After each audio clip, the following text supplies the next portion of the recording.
Hello friends, welcome to IKIAS academy.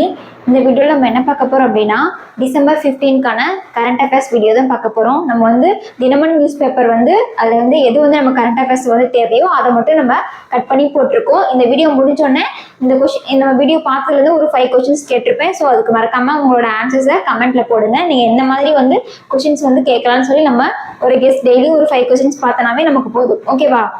So first என்ன news பாருங்க. அரசமைப்பு சட்டம் மீது காங்கிரஸால் தான் தாக்குதல், மக்களவையில பிரதமர் மோடி சொல்லியிருக்காங்க. அதாவது நம்மளோட இந்தியன் கான்ஸ்டிடியூஷன் சட்டம் மீது யார் தாக்குதல் பண்றாங்கன்னா காங்கிரஸ் தாக்குதல் பண்ணிட்டே இருக்காங்கன்னு சொல்றாங்க. அரசியல் நிர்ணய சபை அரசமைப்பு சட்டம் ஏற்கப்பட்டு அதோட 75 வருஷம் முடிஞ்சிருச்சு. 2047 ஆண்டுக்குள்ள இந்தியா ஒரு வளர்ந்த நாடா மாத்தணும் அப்படிங்கறத நம்மளோட இப்போ மோட்டோவா இருக்கு. 2047 ஆண்டுக்குள்ள இந்தியாவை வளர்ந்த நாடா மாத்துறது தான் இப்ப இருக்கிற மோட்டோ. ஓகேவா? பெண்களுக்கு நாங்க அதிகாரம் கொடுத்திருக்கோம். அதாவது 106வது சட்ட திருத்தத்தின்படி 33% இடஒதுக்கீடு பெண்களுக்கு அதிகாரம் கொடுத்திருக்கோம்னு சொல்லியிருக்காங்க. அப்புறம் ஒற்றுமைக்கு முக்கியத்துவம், அதாவது நாட்டோட ஒற்றுமைக்கு முக்கியத்துவம் கொடுத்துதான் ஆர்டிகல் 370, அதாவது ஜம்மு காஷ்மீரோட ஸ்பெஷல் ஸ்டேட்டஸ் இருக்கிற ஆர்டிகல் 370 நாங்கள் நீக்கிறதுக்கு காரணம் நாட்டினுடைய ஒற்றுமைக்காக தான் நாங்கள் அதை நீக்கியிருக்கோம். அதாவது தேசங்கிறது எல்லாத்துக்குமே சேம் இம்பார்ட்டன்ஸ் கொடுக்கணும், அதுக்கு மட்டும் ஸ்பெஷல் ஸ்டேட்டஸ் இருக்கக்கூடாதுன்னு சொல்லிட்டு தான் ஆர்டிகல் 370 நீக்குன்னு பிரதமர் மோடி மக்களவையில பேசியிருக்காரு. ஓகேவா? அடுத்து காங்கிரஸ் ஆட்சி பண்ணாங்க. அதாவது 1950 இருந்து கிட்டத்தட்ட ஒரு 55 இயர்ஸ் கிட்ட காங்கிரஸோட இதுதான் போயிட்டு இருந்துச்சு இல்லையா? அந்த 55 இயர்ஸ்லயும் அவங்க சட்டத்தை நிறைய மாத்திருக்காங்க. அதாவது கான்ஸ்டியூஷனே நிறைய மாத்திருக்காங்க. கான்ஸ்டியூஷன் மதிக்காம நடந்திருக்காங்கன்னு சொல்லி அவங்க மேல பெரிய பெரிய குற்றத்தை நம்ம பிரதமர் மோடி சொல்லியிருக்காங்க. ஓகேவா? அதாவது நேரு ஆகட்டும், இந்திரா காந்தி ஆகட்டும், ராஜீவ் காந்தி ஆகட்டும், எல்லாருமே சட்டத்தை மதிக்காம தான் இருந்திருக்காங்க. அதுக்கு உதாரணமா என்ன சொல்லியிருக்காங்க, இது எல்லாமே மக்களவையில பிரதமர் மோடி ஆற்றிய உரை. ஓகேவா? இந்திரா காந்தி 1900 அரசமைப்பு சட்டம் 25 ஆண்டுகள் நிறைவு செய்த போது அதை தவறாக பயன்படுத்தி அவசர நிலையை பிரகடனப்படுத்தினார்.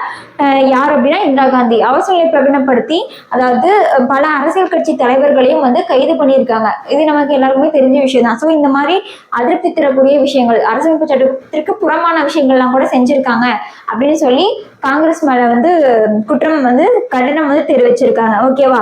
ஸோ இப்போ நாங்க அரசியல் நிர்ணய சபை என்ன ஆசைப்பட்டாங்க, அதாவது நம்ம கான்ஸ்டியூஷன் அமைக்கும் பொழுது அரசியல் நிர்ணய சபை என்ன ஆசைப்பட்டாங்க, புது சிவில் சட்டம் கொண்டு வரணும்னு ஆசைப்பட்டாங்க. அதை நாங்க கொண்டு வர போறோம் அப்படின்னு சொல்லிட்டு தீர்மானம் நிறைவேற்றி இருக்காங்க. பொது சிவில் சட்டம் ஆர்டிகல் எத்தனை அப்படின்னா, பொது சிவில் சட்டம் ஆர்டிகல் 44. ஓகேவா? ஆர்டிகிள் பொது சிவில் சட்டம், அதாவது யூனியன் சிவில் கோட். ஓகேவா? ஆர்டிகிள் 44 பொது சிவில் சட்டம். ஸோ இதை கொண்டு வரதுக்காக, எல்லா இடத்துலையும் கொண்டு வரதுக்காக தான் நாங்கள் தீர்மானம் நிறைவேற்றோம் அப்படின்னு சொல்லியிருக்காங்க. ஓகேவா? இது அரசியல், அதாவது அரசமைப்பு சட்டத்தை காங்கிரஸ் தாக்கி பேசினாங்கன்றத பத்தி கொடுத்த நியூஸ். அடுத்து என்ன சொல்லியிருக்காங்க அப்படின்னா, ஆவின் நிறுவனம் எல்லாத்துக்குமே தெரியும், பிரபலமான பால் நிறுவனம். அவங்க புதுசா ஒரு கிரீன் மேஜிக் பிளஸ் அப்படிங்கிற ஒரு புதிய பால் வகையை அறிமுகப்படுத்துறாங்க. ஓகேவா? எந்த நிறுவனம்னு கேட்பாங்க. ஆவி நிறுவனம் ஞாபகம் வச்சுக்கோங்க. Green magic plus 450 millilitre. இது ஒரு பேக்கெட் 25 ருபீஸ்ன்னு சொல்லியிருக்காங்க, அறிவிச்சிருக்காங்க. ஓகேவா? இதுதான் ஆவி நிறுவனம் இது பண்ணியிருக்காங்க. அடுத்து CSIR மற்றும் NTPC. அதாவது CSIRனா இது பெங்களூர்ல இருக்கிற கட்டமைப்பு ஆய்வு மற்றும் ஆலோசனைகளை வழங்குறதுக்காக இருக்கிற ஒரு இங்க பாருங்க, சென்னையில இருக்கிற SERC-யும் NTPC லிமிடெட், அதாவது டெல்லியில இருக்கிற NTPC லிமிடெடுக்கும் இடையில ஒரு புரிந்துணர்வு ஒப்பந்தம் செஞ்சிருக்காங்க. இது எதுக்காக அப்படின்னா, அனல்மின் நிலையங்களை கட்டுமானங்களை ஆய்வு செஞ்சு அதை பத்தி அனல்மின் நிலையங்கள் இருக்கு இல்லையா, அதை நம்ம இன்ஃப்ராஸ்ட்ரக்சர் மேம்படுத்தணும்னு சொல்லிட்டு அதுக்கான கூட்டு ஒப்பந்தம், அதாவது சென்ட்ரலுக்கும் நம்ம மாநில அரசுக்குமான ஒரு ஒப்பந்தம் தான் போட்டிருக்காங்க. ஓகேவா?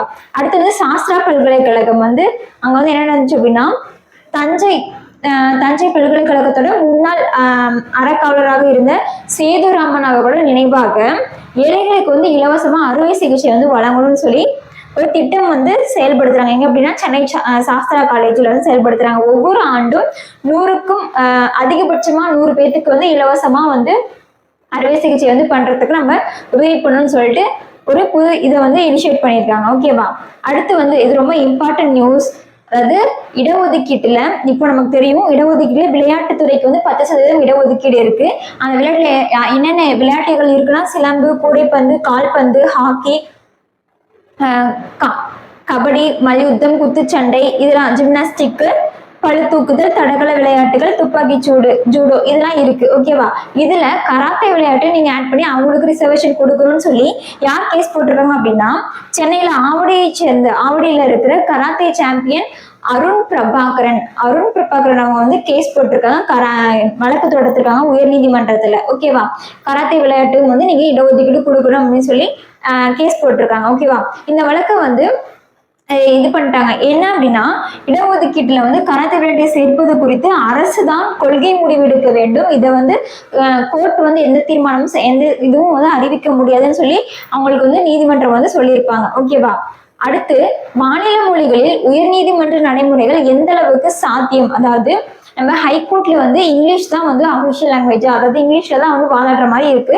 அது வந்து மாநில மொழிகள் நம்ம வாதாடணும் அப்படின்னா அந்த மாநிலத்தோட ஆளுநர் வந்து குடியரசுத் தலைவரோட பெர்மிஷன் வாங்கி அதுக்கப்புறம் வந்து மாநில மொழிகள்ல வந்து வாதாடிக்கலாம் அப்படின்னு ஆர்டிகிள் 348(2)ல சொல்லியிருக்காங்க. ஓகேவா? இதே 348(1)A விதியின்படி உயர்நீதிமன்றம் மற்றும் அனைத்து பிற நீதிமன்றங்கள்லயுமே உச்ச நீதிமன்றமும் மீதி இருக்கிற எல்லா உயர் நீதிமன்றங்கள்லயுமே வந்து இங்கிலீஷ்ல தான் வாதாடணும்னு சொல்லி என்ன லாங்குவேஜ் சொல்லுது? ஆர்டிகிள் 348(1). சரியா?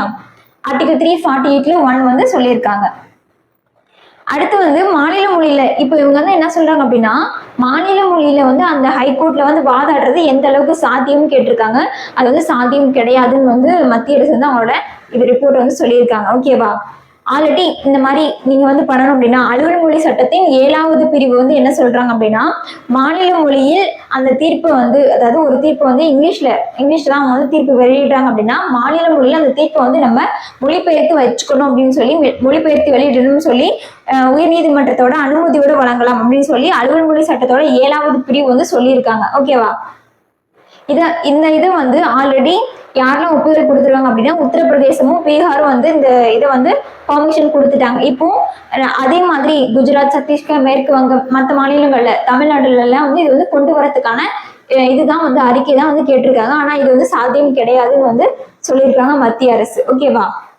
அடுத்து பாருங்க, வழிபாட்டு தலங்கள் சட்டம் 1991 இதன் தொடர்பா வந்து வழக்கு வந்து போய்கிட்டு தான் இருக்கு. இந்த சட்டத்துல வந்து இப்போ ஒரு கோவில் இருக்குன்னா அந்த கோவில்ல வந்து இந்துஸ் தான் போகணும், முஸ்லிம்ஸ் வரக்கூடாது. அதே மாதிரி முஸ்லிம்ஸ் இப்போ ஒரு மசூதி இருக்குன்னா அவங்கள வந்து ஒரு குறிப்பிட்ட அவங்களையும் பிரிவுகள் இருக்கு. அந்த ஒரு பிரிவினர் தான் வரணும், இன்னொரு பிரிவினர் வந்து வரக்கூடாது. அந்த மாதிரி சில ரூல்ஸ் அண்ட் ரெகுலேஷன்ஸ் வந்து இருக்கு. இது வந்து என்ன மாதிரி ஒரு ரிலீஜியஸ் சம்மந்தப்பட்ட உரிமையை வந்து பறிக்கிற மாதிரி இருக்கு இல்லையா? ஸோ அதனால இந்த வழிபாட்டு தலங்கள் சட்டம் எப்போ போட்டது? 1991 போட்டதுல கேஸ் வந்து இன்னும் போய்கிட்டே இருக்கு. ஓகேவா? இது தெரிஞ்சுக்கோங்க.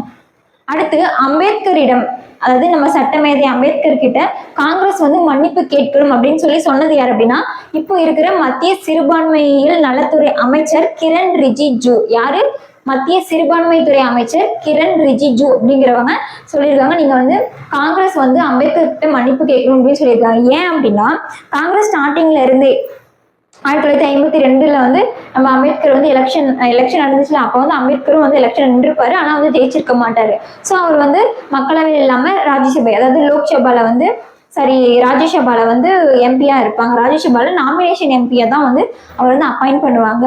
ஸோ அப்பவே வந்து அவர் வந்து ரிஜெக்ட் பண்ணியிருக்காங்க. அவர் வந்து தேர்தலில் செலக்ட் ஆகல. அதே மாதிரி அவருக்கான பாரத ரத்னா விருது வந்து நீங்க லேட்டா தான் கொடுத்தீங்க அப்படின்னு சொல்லி சொல்றாங்க. அதே மாதிரி அம்பேத்கர் வந்து இந்த பின்தங்கியவர்களுக்கான இடஒதுக்கீடை வந்து எப்போ வந்து சமத்துவம் வந்து எல்லா நாட்டுல வந்து எல்லா இடத்துலயும் சமத்துவம் வருதோ அது வரைக்கும் இந்த பின்தங்கியவர்களுக்கான இடஒதுக்கீடை ஃபாலோ பண்ணணும்னு சொல்லுவாங்க. ஆனா நம்ம ஜவஹர்லால் நேரு அப்போ வந்து பிரதமரா இருக்கும்போது ஒவ்வொரு 10 வருஷத்துக்கும் வந்து நீங்க வந்து இதை கொடுங்க அப்படின்னு சொல்லியிருப்பாங்க. ஸோ அப்பவே அவங்க 2 பேத்துக்கு இடையிலான விவாதம் வந்து நடந்திருக்கும். ஸோ ஜவஹர்லால் நேரு வந்து 20 வருஷம் கிட்ட வந்து இது பண்ணியிருக்காரு. ஆனா அவரு 20,000 மேடைகள்ல பேசியும் இருக்காரு. ஒரு இடத்துல கூட பட்டியலினத்தவர்களோட பின்தங்கியவர்களோட இடஒதுக்கீடை பத்தியோ அவங்களோட வளர்ச்சியை பத்தியும் முன்னேற்றத்தை பத்தியும் அவர் வந்து பேசவே கிடையாது அப்படின்னு சொல்லி மத்திய சிறுபான்மைத்துறை நிறைய அமைச்சர் கிரண் ரிஜிஜு வந்து சொல்லியிருக்காங்க. ஸோ காங்கிரஸ் வந்து நிறைய அம்பேத்கருக்கு வந்து இது பண்ணியிருக்காங்க. அவங்க வந்து இந்த பாவங்களை வந்து போக்கணும் அப்படின்னா மன்னிப்பு கேட்கணும் அம்பேத்கர் கிட்டன்னு சொல்லி அவர் வந்து சொல்றாரு. ஓகேவா? அடுத்து வந்து வெள்ளம் வறட்சி அபாயத்துல 11 மாவட்டங்கள் இருக்கு. அதாவது இந்தியாவில் 11 மாவட்டங்கள் வெள்ளம் மற்றும் வறட்சியால பாதிக்கப்பட போகுது அப்படின்னு சொல்லி ரிப்போர்ட் சொல்லியிருக்காங்க. எங்க அப்படின்னா பெங்களூர்ல இருக்கிற அறிவியல் தொழில்நுட்பம் மற்றும் கொள்கை ஆய்வும் அது கூட சேர்ந்து கவுஹாத்தி ஐஐடி மற்றும் மண்டி ஐஐடி இவங்க வந்து எதுக்கான அறிக்கை வந்து ரெடி பண்ணாங்க, காலநிலை மதிப்பீட்டு அறிக்கைன்னு சொல்லி காலநிலை மதிப்பீட்டு அறிக்கை ஒன்று ரெடி பண்ணி சொல்றாங்க. அதுல இந்தியாவில் வந்து மாவட்ட அளவில் வந்து ஒரு ரிப்போர்ட் ரெடி பண்றாங்க. 11 மாவட்டங்கள் வந்து வெள்ளம் மற்றும் வறட்சியால வந்து பாதிக்கக்கூடிய அபாயத்துல இருக்குன்னு சொல்லி சொல்றாங்க. இந்தியாவில் 51 மாவட்டங்கள் மிக அதிக வெள்ள அபாயத்தையும் 118 மாவட்டங்கள் அதிக ஆபத்தையும் எதிர்கொள்கின்றன. முக்கியமா எந்தெந்த மாநிலங்கள் அது நடக்க போகுது அப்படின்னா அஸ்ஸாம், பீகார், உத்தரப்பிரதேஷ், மேற்கு வங்கம், குஜராத், ஒடிஷா, ஜம்மு காஷ்மீர் இதெல்லாம் வந்து ரொம்ப பாதிக்கக்கூடிய பகுதிகளாக வந்து இருக்குன்னு சொல்லி அவங்க வந்து ரிப்போர்ட் கொடுத்துருக்காங்க. ஸோ இப்போ இவங்க முன்னாடியே ரிப்போர்ட் கொடுக்குறாங்க அப்படின்னா நம்ம கவர்மெண்ட் வந்து அதுக்கு தகுந்தமான ஸ்டெப்ஸ் எடுத்து அதை வந்து சரி பண்றதுக்கு பார்க்கணும். ஓகேவா? ஸோ இப்போ இன்னைக்கு நம்ம பார்த்த கொஸ்டின்ஸ்ல இருந்து உங்களுக்கு ஒரு 5 கொஸ்டின்ஸ். இன்னைக்கு நம்ம டிசம்பர் 15 கரண்ட் அஃபேர்ஸ் பார்த்துருக்கோம் இல்லையா? இதுக்கான 5 கொஸ்டின்ஸ் பாருங்க. ஜம்மு காஷ்மீரின் சிறப்பு அந்தஸ்து அதாவது ஆர்டிகல் 370 நீக்கப்பட்டதற்கான காரணம் என்ன அப்படின்னு சொல்லி பிரதமர் மோடி சொல்லியிருக்காரு. ஓகேவா? இந்த கொஸ்டினுக்கான ஆன்சர் வந்து நீங்க வந்து கமெண்ட் பண்ணுங்க. ஓகேவா? அடுத்த கொஸ்டின், ஆவின் நிறுவனம் அறிமுகப்படுத்திய புதிய வகை பாலின் பெயர் என்ன? ஓகேவா? அது நம்ம இன்னைக்கு பார்த்ததுதான். ஸோ அதை வந்து கமெண்ட் பண்ணுங்க.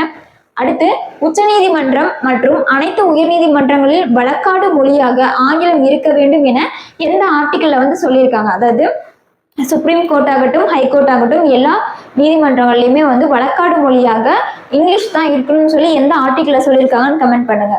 அடுத்து, அரசு பணி தேர்வில் எந்த விளையாட்டை வந்து புதிதாக சேர்க்கணும்னு சொல்லி அறிமுகம் செய்ய உயர்நீதிமன்றத்தில் சென்னை உயர்நீதிமன்றத்தில் சென்னையில ஆவடி, ஓகேவா, சென்னையில ஆவடியை சேர்ந்த அருண் பிரபாகரன் அவங்க வந்து வழக்கு தொடுறாங்க. எந்த விளையாட்டை வந்து இடஒதுக்கீட்டுல வந்து சேர்க்கணும் அப்படின்னு சொல்லி கேஸ் போட்டாங்கன்னு கமெண்ட் பண்ணுங்க. அடுத்து, பொது சிவில் சட்டம் யூனிஃபார்ம் சிவில் கோட் வந்து அதோட ஆர்டிக்கிள் என்ன அப்படிங்கிறதையும் கமெண்ட் பண்ணுங்க. ஓகேவா? Thank you friends.